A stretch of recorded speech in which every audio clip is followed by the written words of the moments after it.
प्रार्थना जीवन की जरूरी सांस। प्रार्थना ही जीवन, प्रार्थना ही जय। जीवन का यही है नियम। भक्त लोगों ने प्रार्थना को जीवन की सांस और विजय मानते हुए गीत गाए हैं। उन्होंने इसको जीवन का नियम भी बताया। यह एक सच्चाई है कि संतों ने प्रार्थना के समय को एक उत्तम समय बताया। लोग क्यों इस विषय को इतना ऊंचा बताते हैं? शायद आप भी ऐसा ही अचंभा करते होंगे। यदि हम प्रार्थना के महत्व को समझ जाएं, तो हम प्रार्थना के बदले सब कुछ खोने को भी तैयार रहेंगे। मैं चाहता हूं कि अपने हृदय को इस विषय पर खोलूं। प्रार्थना प्रेम को आग लगा देती है। हमारी परमेश्वर के साथ घनिष्ठता हमारे प्रेम को दृढ़ करती है। यह उसकी बुलाहट का पहला उद्देश्य है।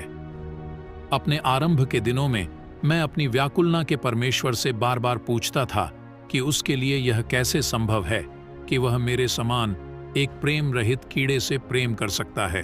शायद आप भी इसी प्रकार के प्रश्नों से व्याकुल होंगे। परमेश्वर ने हमको इसलिए बुलाया है कि हम प्रभु यीशु से घनिष्ठ प्रेम रखें। प्रेरित पौलुस अपने कुरिन्थियों की पत्रों में इस विषय को क्या बताता है? परमेश्वर सच्चा है, जिसने तुमको अपने पुत्र हमारे प्रभु यीशु मसीह की संगति में बुलाया है। कुरिन्थियों भी, जिस प्रकार भविष्य वक्ता होशे परमेश्वर की बुलाहट को प्रकट करता है, वह अच्छा लगता है। इसलिए देखो, मैं इसे मोहित करके जंगल में ले जाऊंगा और वहां उससे शांति की बातें कहूंगा और वहीं मैं उसको दाख की बारियां दूंगा। होशे 2:14-15। यह उसके प्रेम और कोमलता का कैसा सुंदर चित्र है। महान परमेश्वर स्वयं हमें मोहित करता और शांति की बातें करता है। क्या यह आश्चर्य की बात नहीं है कि वह मनुष्य को मोहित करता है? यह उसका प्रेम ही है जो हमको बुलाता है। जब हम उसकी आवाज को सुनते हैं और अपने दिलों को खोलते हैं, वह हमारे दिलों में आता है। क्या वह नहीं कहता, मैं उसके पास जाऊंगा और उसके संग भोजन करूंगा और वो मेरे साथ एक साथ भोजन करना घनिष्ठ संगति को दर्शाता है। वह आपके जीवन में आकर आपके साथ घनिष्ठ संगति ढूंढता है। जिस दिन हम उसे अपना मित्र बना लेते हैं, वही हमारे उद्धार का दिन है। परमेश्वर के पास लौट आना और अपने प्रिय से बातचीत करना ही हमारा उद्धार है। हमारा उद्धार का उद्देश्य ही यह है कि हम परमेश्वर के साथ घनिष्ठ मित्रता का आनंद लें। यह पहला पाठ है जो एक व्यक्ति को सीखना चाहिए जब वह उद्धार पाता है। प्रेम को बढ़ाने के लिए समय देना अवश्य है। समय के बीतने के अनुसार ही हमारा प्रेम भी बढ़ता जाता है। क्या जिससे आप प्रेम करते हैं उसके साथ और अधिक समय व्यतीत करने की लालसा आपके अंदर नहीं होती? अपने प्रिय को संगति में आप कितनी देर तक भी रहें, आप नहीं थकते, परंतु इसके विपरीत आप कहते हैं कि समय कितनी जल्दी बीत गया। यही प्रेम का भी स्वभाव है। प्रेम समय चाहता है ताकि और भी निकटता का संबंध हो। प्रेम घनिष्ठता की लालसा करता है। यीशु के संग प्रेम की वो आग जो उद्धार के दिन हमें प्रज्वलित हुई, उसे और भी प्रकाशमान होना चाहिए। परंतु धर्मी का मार्ग उस दोपहर के उजियाले के समान है जो निरंतर बढ़ता जाता है। नीति वचन 4:18। परंतु हम में से बहुतों का प्रेम इस प्रकार नहीं बढ़ता। इसका कारण यह है कि हम प्रेम में बढ़ने के लिए समय के महत्व को नहीं पहचानते हैं। प्रेम में बढ़ने के लिए और कोई जादुई छोटा रास्ता नहीं है। हमें उसके साथ समय व्यतीत करना चाहिए। इस पुस्तक का मुख्य उद्देश्य यही है। परमेश्वर का हृदय मनुष्य की संगति के लिए तड़पता है। इसीलिए उसने आदम को पैदा किया। वो उसकी आवाज को सुनने की इच्छा रखता है, ठीक उसी प्रकार से जैसे एक माँ अपने तुतलाने वाले बच्चे की आवाज को सुनने की इच्छा रखती है। मैं आपके विचारों को भी दूर ले जाना चाहता हूँ। परमेश्वर एक एक दिन करके चीजों को पैदा कर रहा था। कोई भी सृष्टि उससे बात नहीं कर सकी। उसका हृदय घनिष्ठ संगति के लिए तड़पता था। 6वां दिन आया और उसकी इच्छानुसार उसका पुत्र उत्पन्न हुआ। आप क्या सोचते हैं कि उसने पहले किससे बात की होगी? वह किसके साथ बगीचे में घूमता रहा होगा? कितना सुंदर दृश्य था। परमेश्वर और मनुष्य बाहों में बाहें डालकर घूम रहे थे। उसकी मीठी वाणी से आदम का हृदय प्रेम से भर जाता होगा। परमेश्वर अपने बालक का तुतलाना सुनकर आनंद से भर जाता होगा। कितने आनंद की बात है कि आदम के लिए और संबद्ध दूसरा स्थान रखते थे। उनका संबंध उस दिन टूट गया जिस दिन बनाई हुई सृष्टि ने अपने आप को सृजनहार के स्थान पर रख दी। परमेश्वर के साथ मीठी संगति की आनंद लेने के बाद मनुष्य को और कोई चीज संतुष्ट नहीं कर सकी। उस समय से लेकर मनुष्य का हृदय आज तक परमेश्वर के हृदय और संगति का प्यासा है। परमेश्वर जिसने आदम को पुकारा, हे आदम तू कहाँ है, वह आज भी हमारे निकट आने की लालसा करता है। जब हम नया जन्म पाते हैं तो इस खोई हुई मित्रता को फिर से प्राप्त करते हैं। इस प्रेम को हम प्रार्थना के जीवन द्वारा बढ़ाता है। प्रेम का फूल केवल समय के बगीचे में ही खिलते हैं। एक दूसरे के साथ समय व्यतीत करने से हम एक दूसरे को और भी अच्छी रीति से जान सकते हैं तथा हमारे संबंध भी बढ़ते हैं। इसी प्रकार परमेश्वर के साथ भी होता है। ये समय प्रार्थना का कहा जाता है। परमेश्वर के साथ परिचित होने के लिए धर्मशास्त्र के वीरों ने उसके साथ अधिक समय व्यतीत किया। इब्राहिम परमेश्वर का अच्छा मित्र था। ईश्वरों के ईश्वर ने इस बात को साफ रीति से कह दिया कि इब्राहिम उसका मित्र है, और वे इस प्रकार रहे भी।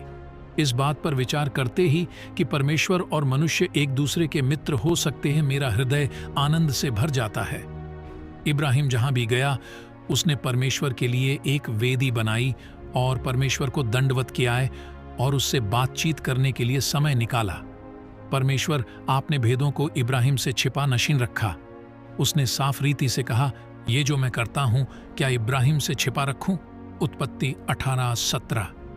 इतनी घनिष्ठ मित्रता, जरा सोचें। इब्राहिम परमेश्वर से बातें करता था और परमेश्वर इब्राहिम से। ये बातचीत का समय इनकी मित्रता का लंगर था। क्या आप भी परमेश्वर के साथ घनिष्ठ मित्रता रखने की लालसा रखते हैं? यदि रखते हैं तो अपने प्रार्थना के समय को हर प्रकार से बढ़ाने का प्रयत्न करें। दाऊद एक और परमेश्वर का घनिष्ठ मित्र था। उन दोनों के हृदय जुड़े हुए थे। परमेश्वर ने उसके विषय में कहा, ये मेरे हृदय समान व्यक्ति है। दाऊद की अपनी असफलताएं थीं, फिर भी वह ऐसा व्यक्ति था जो परमेश्वर की संगति की बहुत लालसा रखता था। उसने उसके लिए हृदय से गीत गाए। परमेश्वर उसके सफलता के रहस्य को बतलाता है, इसलिए कि उसने मुझ पर चित्त लगाया है, मैं उसे छुड़ाऊंगा। उसका हृदय परमेश्वर के लिए प्यासा था। उसके लिए प्रार्थना के समय से बढ़कर और कोई समय नहीं था।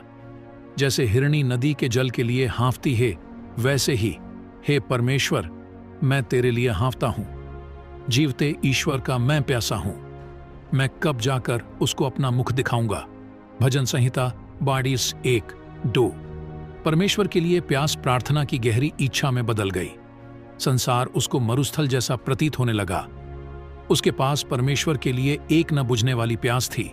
उसने गाया, जब मैं बिछौने पर तेरा स्मरण करूंगा, तब रात को एक एक पहर में तुझ पर ध्यान करूंगा। भजन संहिता 63:6।